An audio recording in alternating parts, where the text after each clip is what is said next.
నమస్తే, నేను Ashok Kumar. Welcome to our channel. Get out from my channel, get out from this room. ఇట్లాంటి ఏ డైలాగులు విన్నా కూడా ఆటోమేటిక్గా మనకు గుర్తొచ్చేటువంటి ఛానల్ ఏదన్నా ఉండదురా అంటే TV3x3 అనేది ఛానల్ ఖచ్చితంగా గుర్తొస్తుంది. ఎందుకురా అంటే అసలు వ్యక్తిగతంగా ఈ యొక్క ఎవరైతే టాలీవుడ్ హీరో ఉన్నారో విశ్వక్ సేన్ గారు, ఆయనతో పలానా ఛానల్కి ఏం పడిందో ఏం బాధలు ఉన్నాయో మనకైతే తెలియదు. కానీ ఆ రోజున ఆయనకు కొద్దో గొప్ప ఒక స్టార్డమ్ తెచ్చుకున్నాడు, ఒక ఫేమ్ అంటూ ఉంది ఆ హీరోకి. ఆయన ఎదుగుతూ ఉన్నటువంటి క్రమంలో బయట చేసుకునేటువంటి ప్రమోషన్లో భాగంగా ఆయన కష్టం అయింది. అందరూ హీరోల మాదిర ఏదో పెద్ద పెద్ద స్టేజీలు పెట్టి ఇవి ప్రతిసారి ప్రెస్ మీట్లు పెట్టి చేయాల్సినటువంటి పని ఉండదు. ఆయనకు ఉండేటువంటి మేనియాతో రోడ్డు పైన ఎక్కడనో ఒక ప్రమోషన్ కార్యక్రమం నిర్వహించాడు. దాన్ని కాస్త ఒకవేళ దాంట్లో తప్పొప్పులు ఎతికేవాళ్ళు ఈ రోజు కూడా కామెంట్లో పెట్టేట్టుకంటే పెట్టండి. సరే, తప్పొప్పు ఉండదని నాకు చెప్తే నెక్స్ట్ సారి అది రిపీట్ కాకుండా ఆయన చూసుకోగలుగుతాడు కూడా. ఆ రకంగా కాకుండా వేరే రకంగా అయినా సరే ప్రమోషన్ చేసుకోగలుగుతాడు. ఆ విధంగా ఆయనకి మంచిగా చెప్పాలి, అర్థమయ్యే విధంగా ఆయన యొక్క క్యారెక్టర్ అసాసినేట్ చేసే విధంగా ఆ రోజున ఆ ఛానల్ తీసుకున్నటువంటి స్టాండ్ ఏదైతే ఉందో అది యావత్ సమాజంలో ఆ ఛానల్ పైన ఈ యొక్క మసకబారే విధంగా కనిపించింది. ఆ ఛానల్ యొక్క క్రెడిబిలిటీ పూర్తి స్థాయిలో తగ్గిపోయింది. ఆ రోజున ఆ యొక్క వ్యవహారంలో ఆ ఛానల్కి సంబంధించినటువంటి కామెంట్స్ కానీ మనం చూస్తే సహజంగా ఏ ఛానల్కైనా ఆ ఛానల్కి సంబంధించినటువంటి ఐడియాలజీ వాళ్ళు అడిక్ట్ అవుతూ ఉంటారు, కనెక్ట్ అవుతూ ఉంటారు. ఆ రకంగా ఆ ఛానల్కి సపోర్ట్ చేయాలి. కానీ ఆ రోజు పూర్తి స్థాయిలో విశ్వక్ సేన్ అనేటువంటి హీరోకి మాత్రమే మద్దతు తెలిపారు. ఆ కామెంట్స్ చూస్తే మనకు అర్థమవుతుంది. ఈ విషయంలో ఎక్కడ తేడా జరిగిందంటే వాళ్ళు న్యూస్ చెప్పే రీతిలో న్యూస్ చెప్తే ఒక రకం, అలా జరగల. ఆ రోజున పాగల్ అనేటువంటి సినిమాకి పాగల్ సేన్ అనేటువంటి ఒక తమ్నీల్ రాసి మరి ఆయన పైన ఒక కార్యక్రమం నిర్వహించడము, అక్కడ డిబేట్లు పెట్టడం, ఈ రకంగా చేస్తూ ఉంటే ఎవరికైనా వ్యక్తిగతంగా ఒక పొగరున్నటువంటి వ్యక్తి, ఒక గౌరవం ఉండేటువంటి వ్యక్తి, ఒక స్వేచ్ఛని హరిస్తున్నారు అవతలలో అనుకునేటువంటి వ్యక్తి ఆటోమేటిక్గా రియాక్ట్ అవుతారు. అవతల ఏదో పెద్ద ఛానల్ ఉన్నది కదా అని చెప్పి ఆయన ఎక్కడ తగ్గలా ఒగ్గలా ఏదైతే అదైతే అని చెప్పి డైరెక్ట్గా సీదా ఆ ఛానల్కి పోయి ఆయన ఇచ్చే స్టైల్లో ఆయన దమ్కి ఇచ్చి పారేసాడు. తద్వారా ఏమైంది, ఆ ఛానల్ యొక్క క్రెడిబిలిటీ తగ్గిపోయింది, ఈ హీరో యొక్క ఫేమ్ మరింత పెరిగిపోయింది. ఇవన్నీ వ్యవహారాలు మనం చూసాం. ఇదే మాదిర మరో సందర్భం ఏదంటే ఒక కుటుంబంలోని కొన్ని గొడవలు, ఏది మంచు మోహన్ బాబు గారి కుటుంబంలో ఎవరో వాళ్ళిద్దరు బిడ్డల మధ్య ఏదో గొడవలు జరుగుతూ ఉన్నాయి.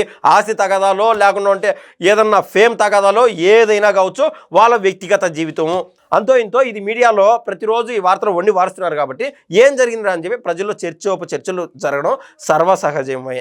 కానీ ఈ మీడియా వాళ్ళు ఏం చేశారంటే ఆ రోజున మోహన్ బాబు గారి ఇంటి వద్దకు పోయి ఈ యొక్క స్పీకర్లో ఎన్ని ఎత్తుకొని మైకులు తీసుకొని ఆయన దగ్గర పెట్టి దీనికి మీరేమంటారు అని చెప్పి అంటే ఎప్పటి నుంచి ఆయన పడినటువంటి కష్టం, ఒక హీరోగా ఏమీ లేని సమయం నుంచి ఒక టీచర్ మాదిరి ఎదిగి తర్వాత ఒక పెద్ద హీరోగా ఎదిగి తర్వాత వాళ్ళ బిడ్డలు కూడా సినీ కెరీర్లో ఒక స్టార్డమ్ ఉండాలని చెప్పి ఆయన పడినటువంటి కష్టం తపన అంతా ఇంత కాదు.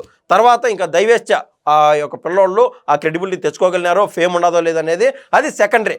కానీ ఒక మనిషి పడినటువంటి కష్టాన్ని అంతగా ఉదాసీనతగా వృధాగా ఆ యొక్క మనిషి ఫేమ్ తగ్గించడం అనేది చాలా చీపు వ్యవహారము.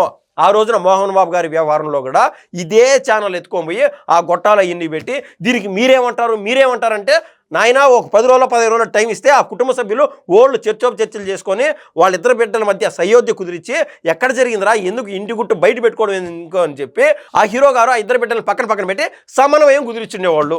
కానీ ఏం జరిగింది, ఇటువంటి మీడియాల వల్లే ఆటోమేటిక్గా ఆ ఇద్దరు బిడ్డల మధ్య వైరం పెరిగిపోయింది, ఆ గ్యాప్ చెప్పలేనంత విధంగా పెరిగిపోయిందని చెప్పి ఖచ్చితంగా చెప్పొచ్చు. ఈ రోజుకి వాళ్ళిద్దరూ కలవలేదంటే ఈ మీడియా పుణ్యం అనేది అయితే స్పష్టంగా మనకైతే అర్థమవుతుంది.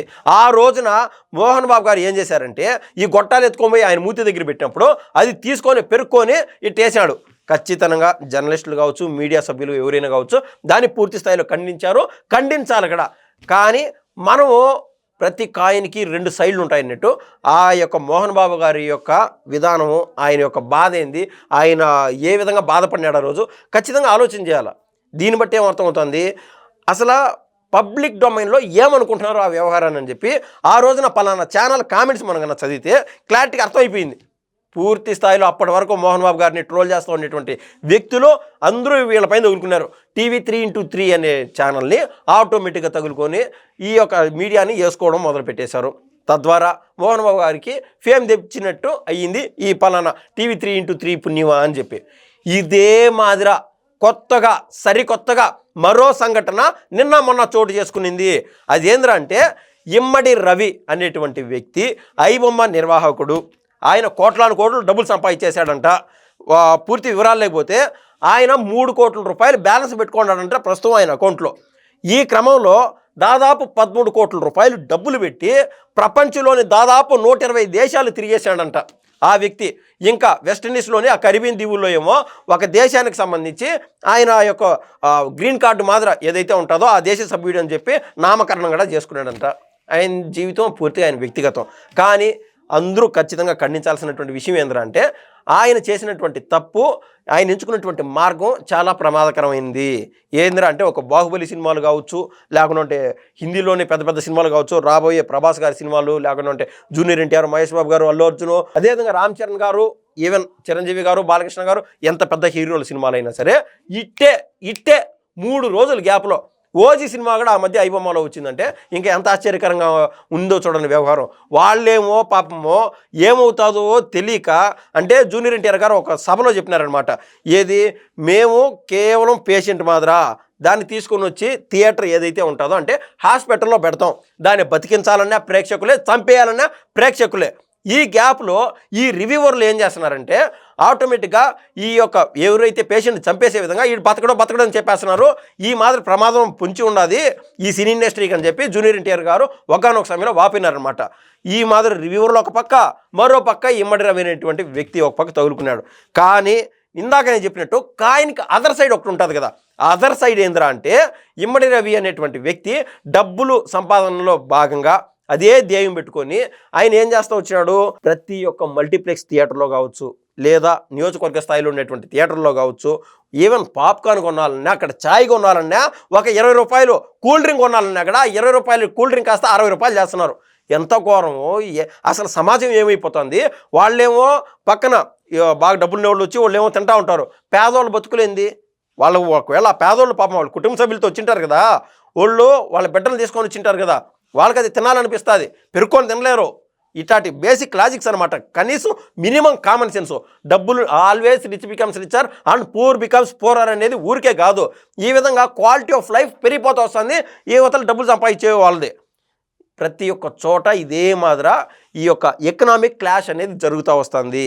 ఇలా కాకుండా ఇమ్మడి రవి ఏదైతే ఒక చర్యకు పాల్పడినాడో ఐబొమ్మ అనేటువంటి వ్యవహారాన్ని ఈ ప్రభుత్వాలన్నీ కూడా ఇన్వాల్వ్ అయ్యి ఏం చేయాలంటే ఈ యొక్క ఐబొమ్మ రవి అనేటువంటి వ్యక్తిని ఆటోమేటిక్గా పట్టుకున్నారు. అది వేరే సంఘటన కావచ్చు కాక, కానీ ఇక్కడ ఈ పాప్కార్న్ రేట్లు, ఈ కూల్ డ్రింక్ రేట్లు ఆటోమేటిక్గా సినిమా టికెట్ల రేట్లు కన్నా తగ్గించేస్తే ఈ పెద్ద పెద్ద హీరోలకి ఈ ప్రొడ్యూసర్లు ఆటోమేటిక్గా బడ్జెట్ తగ్గియాలా అని చెప్పి సినీ ఇండస్ట్రీ ఖచ్చితంగా క్లచెస్ పెట్టచ్చు. ఎందుకంటే ఖర్చులు పెరిగిపోయినాయి కాబట్టి మేము హీరోకి పలానా ఈ రెమ్యునరేషన్ ఇస్తున్నాము, సినిమా బడ్జెట్ పలానా అవుతుంది కాబట్టి ప్రతి చోట ఈ రెమ్యునరేషన్ తగ్గించుకుంటాను. అదేవిధంగా సినిమాకి సంబంధించి క్వాలిటీ కన్నా ఏదైతే మనం హై క్వాలిటీ వస్తుంది విదేశాలకు పోతే అంటున్నారో, నేను ఒక మాట అయితే చెప్తా. దానవీర సూరకర్ణ అనేటువంటి సినిమా దాదాపు 74 రోజుల్లో త్రిపాత్రి అభినయం చేసినటువంటి రామారావు గారు, ఆయనే డైరెక్టరు, అనేక క్యారెక్టర్లు చేసి అనేక మంది హీరోలతో ఒక డైరెక్టర్ హోదాలో, ఒక హీరో హోదాలో, ఒక ప్రతిపక్ష నాయకుడు హోదాలో, అదేవిధంగా ఒక శ్రీకృష్ణుడు క్యారెక్టర్లో 74 రోజులు తీశానంటే ఎంత క్వాలిటీగా ఉండాలి సినిమా. ఈ రోజుగా పిల్లలు చూపించాం, ఎవరు చూపించా కూడా బేస్ శబాష్ అంటారు ఆ సినిమాకి. ఆ విధంగా ఉండాలి. కానీ ఇప్పుడు ఇటువంటి వ్యవహారాలకే అంటే always rich becomes richer, poor becomes poorer అన్నట్లు ఈ మాత్రం పెద్ద హీరోలు వాళ్ళ పాటు వాళ్ళు ఎదిగిపోతూ ఉన్నారు, 100 కోట్ల రెమ్యునరేషన్లోకి వెళ్ళిపోతున్నారు. ఇదే విధంగా వాళ్ళు ఎదిగిపోతే ఎదిగిపోయినారు, కానీ థియేటర్లో ఈ గ్యాప్ అప్ వస్తుంది. అందుకు ఈ పేదవాళ్ళు కావచ్చు, లేకుండా ఉంటే ఈ యొక్క ఫ్రీ మనీకి ఆశపడిన వాళ్ళు కావచ్చు, డబ్బులు వాళ్ళు ఎవరైనా సరే ఐబొమ్మ రవి లాంటి వ్యక్తులకి అలవాటు పడిపోయినారనమాట. ఏం తప్పు లేదులే అని చెప్పి ఆయనకి ఈరోజు మద్దతు తెలుపుతున్నారు. ఇది ఒక సబ్జెక్టు. ఈ సబ్జెక్ట్లో మంచి చెడు అనేది కోర్టు పరిధిలో ఉండాలి. ఆయన బయటకు వచ్చాక మళ్ళీ ఈ వ్యవహారం నడుపుతాడా లేదా అనేది ఆయనకు తెలియాలా. ఈ క్రమంలో జరిగినటువంటి ఒక విషయం ఏంటంటే, ఇప్పుడు దాకా నేను చెప్పినటువంటి టీవీ 3x3 అనేటువంటి ఛానల్లో ఆయన్ని కోర్టుకు తీసుకుపోతా ఉన్నారనమాట. ఈ పోలీసు వాళ్ళు కోర్టుకు తీసుకుని పోయేటువంటి సమయంలో 12 రోజులు ఆయన ఇన్వెస్టిగేషన్ అనంతరము ఆ సమయంలో ఈ టీవీ 3x3 వచ్చి ఆ గొట్టం పెట్టి దీనికి మీరేమంటారని చెప్పి అడగడం మొదలుపెట్టారు. ఒక్కసారి అది వినిపించే ప్రయత్నం చేస్తాను, ఒకసారి చూడండి. అసలు నేను ఇక్కడ చెప్తాను ఏంది, సబ్జెక్టు సరే నన్ను ఇప్పుడు ఒకవేళ ఇమ్మడి రవికి సపోర్ట్ చేస్తున్నానో సపోర్ట్ చేయలేదనో ఏదన్నా మీరు కామెంట్లు దయచేసి తిట్టదని నేను కోరుతున్నాను. నేను కేవలం సబ్జెక్ట్ అయితే నేను చెప్తున్నాను. ఈ గ్యాప్లో వీళ్ళకి ఇమ్మడి రవి అనేటువంటి వ్యక్తి పైన ఎందుకు అంత కక్ష, ఎందుకు అంత అక్కసు అనేది నా ప్రధానమైన క్వశ్చన్. వాళ్ళు చెప్పడం చూడండి, మీరు విన్నారనుకుంటాను. ఏమంటున్నారంటే అంత బలుపు ఇంకా తగ్గలేదు ఇమ్మడి రవికి అని చెప్తున్నారు వీళ్ళు. ఎవరు? పలానా ఛానల్ వాళ్ళు. ఇమ్మడి రవి అనేటువంటి వ్యక్తి పైన ఈ పలానా ఛానల్కి అంత పర్సనల్ గ్రడ్జ్ ఎందుకు అనేది నా ప్రైమరీ క్వశ్చన్. ఈ గ్యాప్లో ఆయన పక్కగా బాగానే దమ్కి ఇచ్చాడనమాట ఇమ్మడి రవి అనేటువంటి వ్యక్తి.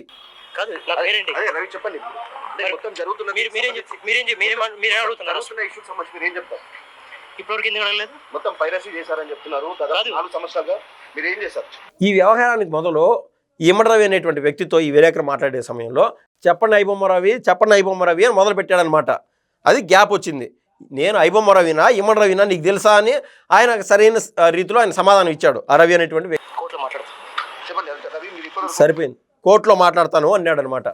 దీంట్లో కూడా జనాభిప్రాయం ఏ విధంగా ఉండాలి అనేది ఒక ప్రాతిపదికగా తీసుకుంటే పలానా వీడియోకి వచ్చినటువంటి కామెంట్స్ మీ ముందు ఉంచే ప్రయత్నం చేస్తాను. ఒకసారి వినండి.